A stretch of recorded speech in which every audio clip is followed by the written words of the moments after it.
എല്ലാ മാന്യ സുഹൃത്തുക്കൾക്കും സ്നേഹവന്ദനങ്ങൾ. ഈ ദിവസങ്ങളിൽ അതീവ ചർച്ച നടക്കുന്നത് അമേരിക്കയിൽ നിന്ന് കുറച്ച് ആൾക്കാരെ യുദ്ധവിമാനത്തിൽ കയറ്റി ഭാരതത്തിലേക്ക് കൊണ്ടുവന്നു. അവരുടെ കൈകളും കാലുകളും ചങ്ങലക്കിട്ടാണ് കൊണ്ടുവന്നത് എന്നും അവർക്ക് കഴിക്കാനൊന്നും കൊടുത്തിരുന്നില്ല എന്നും അവർ മനുഷ്യാവകാശത്തെ ലംഘിച്ചു എന്നുമൊക്കെയാണ് ഇവിടെ മുതലക്കണ്ണീർ ഒഴുക്കി നടക്കുന്നത്. മീഡിയ കൊണ്ടൊക്കെ വല്ലാതെ കരയുന്നുണ്ട്. ട്രംപ് ഇങ്ങനെ കാണിച്ചത് വളരെ മോശമായി പോയി എന്നും ഇങ്ങനല്ല കാണിക്കേണ്ടത് എന്നും ഒക്കെ പറഞ്ഞ് ഒരുപാട് വിലപിക്കുന്നത് ശ്രദ്ധയിൽപ്പെട്ടു. നിങ്ങൾ വളരെ ശ്രദ്ധയോടെ കാര്യം തിരിച്ചറിയണം.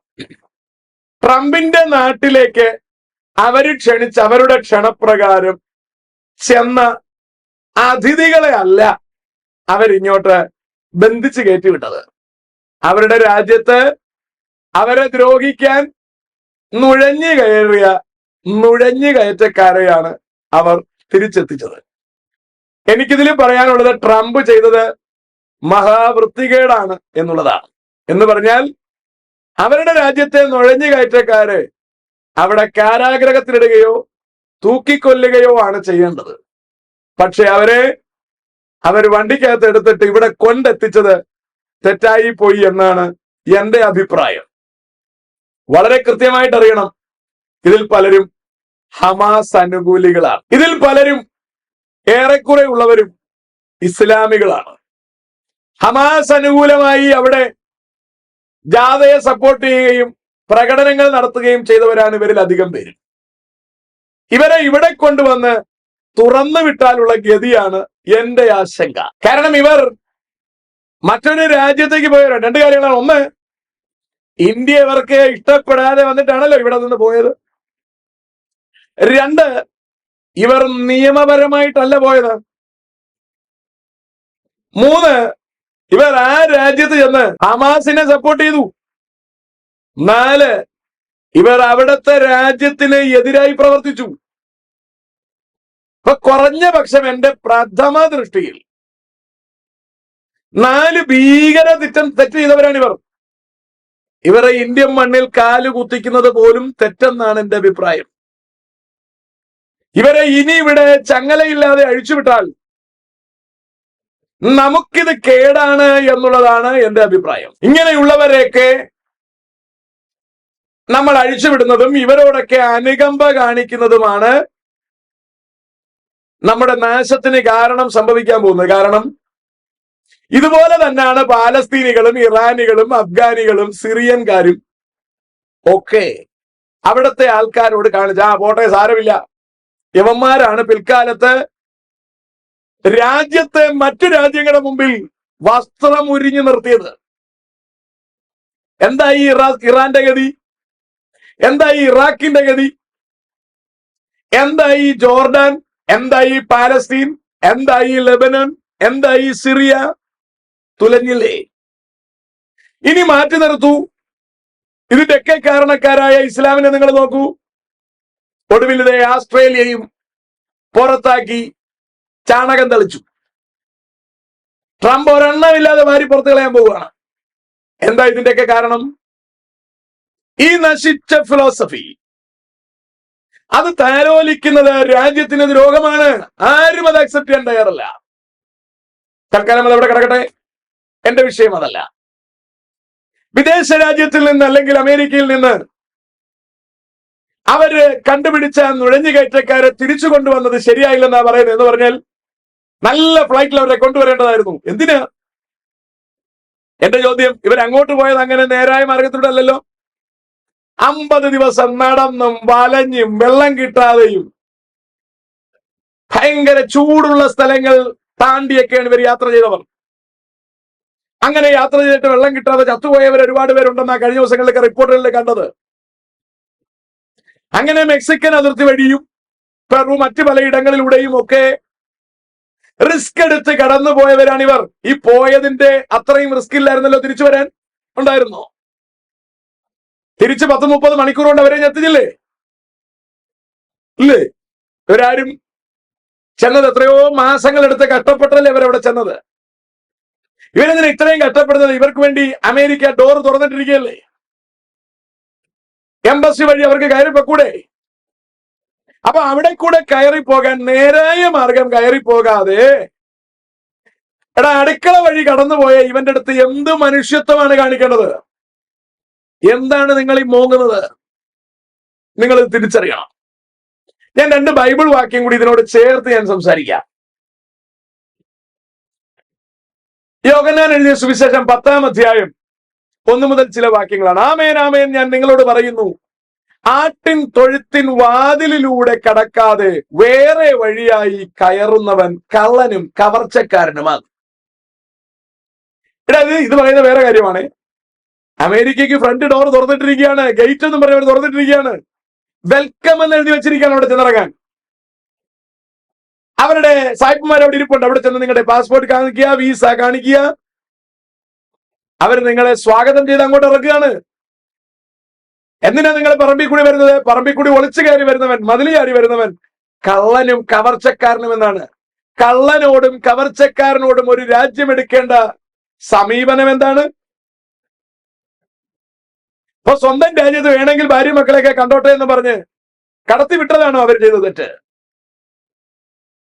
അടുത്ത് നിങ്ങൾ കേൾക്കൂ, വാതിലിലൂടെ കടക്കുന്നവനോ ആടുകളുടെ ഇടയനാകും. ഇനി 7-ാം വാക്യം ശ്രദ്ധിക്കണേ. യേശു പിന്നെയും അവരോട് പറഞ്ഞത്, ആമേൻ ആമേൻ ഞാൻ നിങ്ങളോട് പറയുന്നു, ആടുകളുടെ വാതിൽ ഞാനാകുന്നു. എനിക്ക് മുമ്പേ വന്നവർ ഒക്കെയും കള്ളന്മാരും കവർച്ചക്കാരും അത്രേ, ആടുകളോ അവരുടെ ശബ്ദം കേട്ടില്ല. ഞാൻ വാതിലാകുന്നു, എന്നിലൂടെ കടക്കുന്നവൻ രക്ഷപ്പെടും. അവൻ അകത്തു വരികയും പുറത്തു പോവുകയും മേച്ചൽ കണ്ടെത്തുകയും ചെയ്യും. മോഷ്ടിപ്പാനും അറുപ്പാനും മുടിപ്പാനും അല്ലാതെ കള്ളൻ വരുന്നില്ല. അവർക്ക് ജീവൻ ഉണ്ടാകുവാനും സമൃദ്ധിയായിട്ടുണ്ടാകുവാനും അത്രേ ഞാൻ വന്നിരിക്കുന്നത്. ഞാൻ നല്ല ഇടയനാകുന്നു. നല്ല ഇടയൻ ആടുകൾക്ക് വേണ്ടി തന്റെ ജീവനെ കൊടുക്കുന്നു. ഇത് കോണ്ടെക്സ്റ്റിൽ നിർത്തിക്കൊണ്ട് മറ്റൊരു വിഷയം പറയാൻ വേണ്ടിയാണ്. 2 കാര്യങ്ങളാ പറഞ്ഞത്. ഒന്ന്, നേരായ വഴിയിലൂടെ കടക്കാത്തവൻ കള്ളനും കവർച്ചക്കാരനുമാണ്. ക്രിസ്തു പറയുന്നു, ഞാൻ വാതിലാകുന്നു എന്ന് പറഞ്ഞാൽ കർത്താവിന്റെ അടുക്കലേക്ക് ചെല്ലാൻ, സ്വർഗത്തിലേക്ക് ചെല്ലാൻ ഒറ്റ വാതിലേ ഉള്ളൂ. ക്രിസ്തു പറയുന്നത് ഞാനാ. ക്രിസ്തുവിലൂടെ കടക്കാത്തവൻ കള്ളനും കവർച്ചക്കാരനുമാകുന്നു. അപ്പൊ ക്രിസ്തുവിലൂടെ കടക്കാതെ മുഹമ്മദിലൂടെ കടക്കാമെന്ന് വിചാരിച്ചാൽ അവൻ കള്ളനാണ്. മാനവകുലത്തിന് മുഴുവൻ രക്ഷയ്ക്കായി പിതാവായ ദൈവം ഒരുക്കി വച്ചിരിക്കുന്ന ഏകരക്ഷകനായ യേശുക്രിസ്തുവിലൂടെ അല്ലാതെ ആരെങ്കിലും അകത്ത് കടക്കാൻ ശ്രമിച്ചാൽ അവൻ കള്ളനാണ്. അവൻ എന്താണ് വിധി എന്ന് ചോദിച്ചാൽ അമേരിക്കക്കാരൻ ഇപ്പൊ കൊടുത്തത് തന്നെയാണ് വിധി. എന്താ വിധി? ചങ്ങലക്കിട്ട് പുറത്തെ ഇരുട്ടിൽ കൊണ്ട് കളയും. ഇന്ത്യ രാജ്യം തികയാതെ വന്നതുകൊണ്ട് സ്വർഗമെന്നോണം കരുതി അമേരിക്കയിലേക്ക് കടക്കാൻ കുറുക്കു വഴിയിലൂടെ ശ്രമിച്ചവരാണ് ചങ്ങലക്കിട്ട് തിരിച്ചെത്തിച്ചത്. നേരായ വഴിയിലൂടെ പോയ ആയിരക്കണക്കിന് ജനം അവിടെ ഉണ്ട്. അവർ ഇന്നും സുഖമായി അമേരിക്കൻ സിറ്റിസൺസ് ആയി അവിടെ കഴിയുന്നു. അപ്പോൾ ശരിക്കും കാര്യം തിരിച്ചറിയുക, നേരായ വാതിലിലൂടെ ചെല്ലുന്നവന് ജീവനുണ്ടാകും, സമർത്ഥമായ ജീവനുണ്ടാകും. കുറുക്കു വഴിയിലൂടെ ചെല്ലുന്നവൻ കള്ളനും കവർച്ചക്കാരനുമാണ്. എന്തു മനസ്സിലായി? ഇപ്പോൾ സിമ്പിളായി കാര്യം മനസ്സിലാവുന്നു.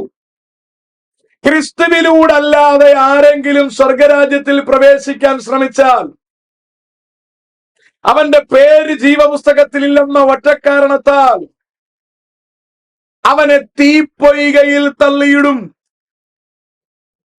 അവന്റെ അത് 2ാമത്തെ മരണം.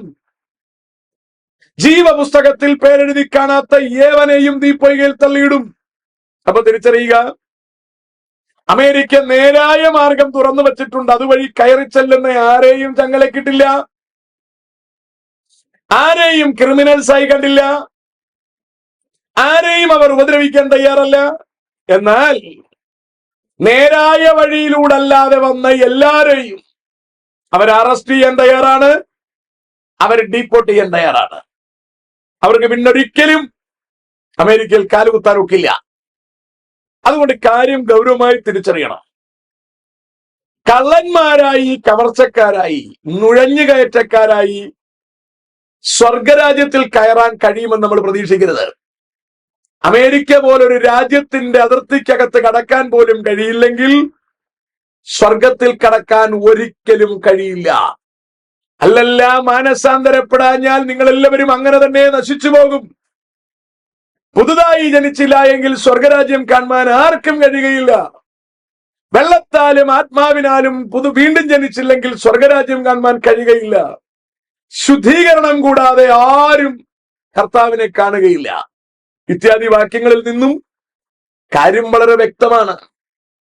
ഈ ഭൂമിയിൽ എങ്ങനെയെങ്കിലും ജീവിക്കാൻ ഇതൊക്കെ മതിയാകും. പക്ഷേ ജയിക്കുന്നവന് ഇത് അവകാശമായി കൊടുക്കുമെന്ന് പറയുമ്പോൾ നേരായ വഴിയിലൂടെ യാത്ര ചെയ്ത് ക്രിസ്തു എന്ന ഏകവാതിലിലൂടെ അകത്ത് കടന്ന് ജീവൻ പ്രാപിക്കാത്ത ഒരുവനും നിത്യജീവൻ പ്രാപിക്കാൻ കഴിയില്ല. അതുകൊണ്ട് നിങ്ങളുടെ കയ്യിലിരിക്കുന്ന ദൈവസങ്കല്പങ്ങളെ നിങ്ങളൊന്ന് ഉടച്ചു പരിശോധിക്കുക. അവകൾ മനുഷ്യർ നിങ്ങളുടെ കയ്യിൽ വെച്ച് തിരികെ തന്ന ഉഡായിപ്പുകളാണ്, അവകൾ ദൈവങ്ങളല്ല. നെയ്യാറ്റിൻകര ലോഡിംഗ് തൊഴിലാളി മണിയൻ ദൈവമായതുപോലെ നിങ്ങളുടെ കയ്യിലിരിക്കുന്നതൊക്കെ പണ്ടേതോ കാലത്തെ ലോഡിംഗ് തൊഴിലാളികളായിരുന്നു എന്ന വസ്തുത നിങ്ങൾ തിരിച്ചറിയണം. കർത്താവായ യേശു ക്രിസ്തു മാനവകുലത്തിന്റെ രക്ഷയ്ക്കായി സ്വർഗത്തിൽ നിന്ന് താഴേക്ക് വന്നവൻ, സകലത്തിനും ലാക്കും കാരണഭൂതനുമായവൻ, സകല മാനവകുലത്തിനും പാപത്തിന് രക്ഷയൊരുക്കി തന്നവൻ, ദൈവത്തിന്റെ ഏകജാതനായ ദൈവപുത്രനായ യേശു ക്രിസ്തു. ആ യേശു ക്രിസ്തുവിനെ ദൈവപുത്രനല്ലെന്ന് വരുത്തി തീർക്കുകയാണ് ഇവിടുത്തെ ഇസ്ലാമികളുടെ ശ്രമം. ഇസ്ലാം എന്ന മതത്തിന്റെ വരവ് തന്നെ ഒറ്റ ഉദ്ദേശമാണ്: യേശു ക്രിസ്തു ദൈവമല്ലെന്ന് വരുത്തുക, യേശു ക്രിസ്തു രക്ഷകനല്ലെന്ന് വരുത്തുക, യേശു മരിച്ചു ഉയർത്തിട്ടില്ലെന്ന് വരുത്തുക, അതുവഴി ജനത്തെ പാപത്തിൽ തള്ളിയിടുക. മനസ്സിലാകുന്നുണ്ടോ? ആ ഇസ്ലാമിനെ നിങ്ങളൊന്ന് പരിശോധിക്കൂ. എന്താ സംഭവം? അതിലെ ബിൻ ലാദൻ അമേരിക്കയുടെ വേൾഡ് ട്രേഡ് സെന്ററിനെ തകർത്ത് കളഞ്ഞു. പണ്ട് അമേരിക്ക വാതിലുകൾ മലർക്കെ തുറന്നിട്ട് കൊടുത്തു എല്ലാ തീവ്രവാദികൾക്കും കയറി ഇറങ്ങാൻ പാകത്തിന്. എന്നാൽ ആ അടി കൊണ്ടതിന് ശേഷം അവർ കാര്യങ്ങൾ കുറച്ച് നിയന്ത്രിച്ചു തുടങ്ങി. എന്നാൽ ഇപ്പോൾ ട്രംപ് വളരെ ഉഷാറായി അമേരിക്കക്കാർക്കെന്ന നിലയിൽ കൊണ്ടുവരികയാണ്. അവിടെ ചൊറിയാൻ ചെല്ലുന്ന ഇസ്ലാമിനെ അവർ പുറത്താക്കുക. ഈ ഇസ്ലാമിനെ നിങ്ങൾ ശ്രദ്ധിക്കൂ. ഇസ്ലാം ജനത്തെ നിത്യതയിൽ എത്തിക്കില്ലെന്ന് മാത്രമല്ല, സകല രാജ്യങ്ങൾക്കും ഇതൊരു തലവേദനയായി മാറും എന്നതിന് സംശയം വേണ്ട. ഇപ്പോഴത് അങ്ങനെ തന്നെയാണ്. സകല രാജ്യങ്ങൾക്കും അതൊരു തലവേദനയായിക്കൊണ്ടിരിക്കുന്നു. എല്ലാ രാജ്യങ്ങൾക്കും അതൊരു മെനകേടായിക്കൊണ്ടിരിക്കുന്നു. ലോക രാഷ്ട്രങ്ങളെ നശിപ്പിക്കാൻ പിശാച് ദൈവരൂപത്തിൽ അഭിനയിച്ചിറങ്ങിയ ഒരു ചെകുത്താന്യ സിസ്റ്റമാണിത് എന്ന വസ്തുത നിങ്ങൾ തിരിച്ചറിയണം. നന്നായി പരിശോധിക്കുക. അതിനകത്തെ ചെകുത്താന്റെ തന്ത്രങ്ങൾ നിങ്ങൾ തിരിച്ചറിയുക. ജനം നിത്യതയിലേക്ക് എത്താതിരിക്കുകയാണ് അവരുടെ പരിശ്രമം. അവർക്ക് കിട്ടാൻ പോകുന്ന മറുപടി ഇത് തന്നെയാണ്: കാലും കൈയും കെട്ടി തീപ്പൊയ്കയിൽ തള്ളിയിടും. രാപ്പകൽ എന്നേക്കും ദണ്ഡനം അനുഭവിക്കേണ്ടി വരും. അതുകൊണ്ട് ജീവപുസ്തകത്തിൽ പേരെഴുതി കാണാത്ത ഏവനെയും തീപ്പൊയ്കയിൽ തള്ളിയിടുമെന്ന് പറയുമ്പോൾ അയ്യോ മനുഷ്യാവകാശ ലംഘനമാണ് എന്നൊന്നും പറഞ്ഞു വാരിക്കെട്ടാൻ നിൽക്കേണ്ട. നടക്കുന്ന കാര്യമല്ല. അമേരിക്കക്കാരന്റെ രാജ്യത്തിനകത്തേക്ക് തുരന്നു ചെന്ന് അവിടെ രാജ്യദ്രോഹം ഉണ്ടാക്കാൻ, അവിടെ കവർച്ചയുണ്ടാക്കാൻ കയറി ചെന്നവനെ വാസ്തവത്തിൽ തൂക്കിക്കൊല്ലേണ്ടതാണ്. ട്രംപ് കയ്യും കാലും കെട്ടി വണ്ടി കെട്ടി ഇവിടെ കൊണ്ട് തള്ളി തന്നിട്ടുണ്ടെങ്കിൽ മര്യാദയ്ക്ക് വെച്ചോണ്ടിരിക്കുക. അവന്മാരെ ഇന്ത്യയെങ്കിലും സൂക്ഷിക്കണമെങ്കിൽ അവന്മാരെ നിങ്ങൾ അഴിച്ചുവിടരുത്, കെട്ടിയിടണമെന്നാണ് എനിക്ക് പറയാനുള്ളത്. ഇതിനകത്ത് യാതൊരു മനുഷ്യത്വപരമായ കാര്യത്തിന്റെയും സമീപനത്തിന്റെ ആവശ്യമില്ല. അവർ മനുഷ്യരല്ല, അവർ കവർച്ചക്കാർ തന്നെയാണ്. അതുകൊണ്ട് കാര്യങ്ങൾ തിരിച്ചറിയുക. ഈ ഒരു സംഭവത്തിൽ നിന്നും ഭാവിയിൽ സംഭവിക്കാൻ പോകുന്ന ഒരു ന്യായവിധിയെ നിങ്ങളുടെ മുമ്പിൽ വിലയിരുത്തി തരാൻ ശ്രമിച്ചു എന്ന് മാത്രമേ ഉള്ളൂ. കാര്യം മനസ്സിലായി കാണുമെന്ന് ഞാൻ പ്രതീക്ഷിക്കുന്നു. എവിടെ കൂടെങ്കിലും സ്വർഗത്തിൽ ചെല്ലാമെന്ന് പ്രതീക്ഷിക്കരുത്. All roads lead to Rome എന്ന് പറയുന്നത് പോലെ അല്ല കഥ. എല്ലാ റോഡുകളും റോമിലേക്ക് പോവില്ല, എല്ലാ റോഡുകളും സ്വർഗത്തിലേക്ക് പോവില്ല. അതൊറ്റ റോഡേ ഉള്ളൂ. പത്രോസ് പറയുന്നു, മറ്റൊരുത്തനിലും രക്ഷയില്ല. നാം രക്ഷിക്കപ്പെടുവാൻ ആകാശത്തിന് കീഴിൽ മനുഷ്യരുടെ ഇടയിൽ നൽകപ്പെട്ട ഒറ്റ നാമമേ ഉള്ളൂ, അത് യേശുവിന്റെ നാമമാണ്. അതുകൊണ്ട് നേരായ വഴിയിലൂടെ സ്വർഗത്തിൽ പോകാൻ ശ്രമിക്കൂ. കുറുക്ക് വഴികൾ ഉപേക്ഷിക്കൂ.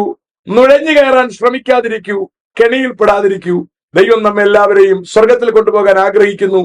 യേശു ക്രിസ്തുവിനെ രക്ഷകനായി ഹൃദയം കൊണ്ട് വിശ്വസിച്ച് വായ് കൊണ്ട് ഏറ്റുപറയാനും പാപങ്ങളെ കഴുകിക്കളഞ്ഞ ദൈവമക്കളാകുവാനും നിത്യതയ്ക്കൊരുങ്ങുവാനും ശ്രമിക്കാം. ദൈവം നമുക്ക് വഴി തുറന്നു തന്നിട്ടുണ്ടല്ലോ. ദൈവം നമുക്ക് വഴി വിശാലമാക്കി തന്നിട്ടുണ്ടല്ലോ. അത് ഉപയോഗിക്കുക, നിത്യതയ്ക്കൊരുങ്ങുക. ദൈവം നമ്മെല്ലാവരെയും അനുഗ്രഹിക്കുമാറാകട്ടെ.